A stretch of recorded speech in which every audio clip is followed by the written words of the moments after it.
এই ভালোবাসা পূর্ণতার সবচেয়ে বেশি অবদান হলো আমার দিদি। দিদির পরেই আমার বাবা মা, আমার বোনের জামাই, সবাই। তোমায় মাঝারে রাখিব, ছেড়ে দেব না। তোমায় মাঝারে রাখিব, ছেড়ে দেব না।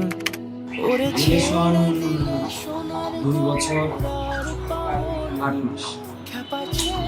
প্রপোজ ফার্স্ট করছিল কে?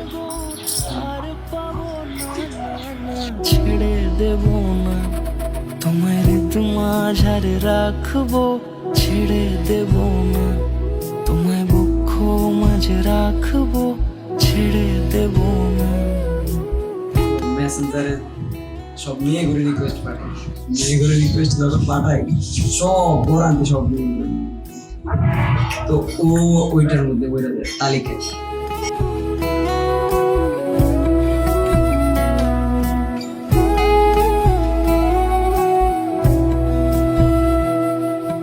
যাব ব্রজের কুলে কুলে, যাব ব্রজের কুলে কুলে, মাখবো পায়ে রাঙা ধুলি।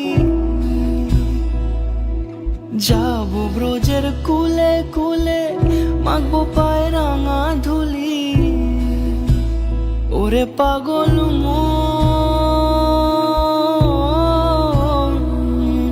যাব ব্রজের কুলে কুলে, মাখবো পায়ে রাঙা ধুলি। ওরে নয়নেতে নয়ন দিয়ে রাখবো তারে, ওরে নয়নেতে নয়ন দিয়ে রাখবো তারে। তো বলছি যে আপনাদের তো আমি অনেক আগে থেকে চিনি না। ও মানে বলতেছে যে তাহলে কি কি কি বলতেছে, মানে আমি যাতে তাড়াতাড়ি প্রপোজটা করি, কিন্তু ও তো করবে না। তো বইলা দিলাম প্রপোজ করলাম মোবাইলে লিখে। ওর সাথে মানে আমরা যখনই প্ল্যান করি যে ওর সাথে দেখা করবো, যে ওর সাথে যখনই আমার দেখা হয়েছে তখনই বৃষ্টি।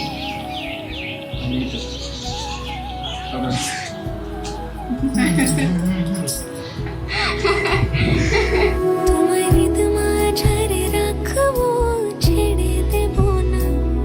তোমায় বক্ষ মাঝে রাখিব, ছেড়ে দেব না।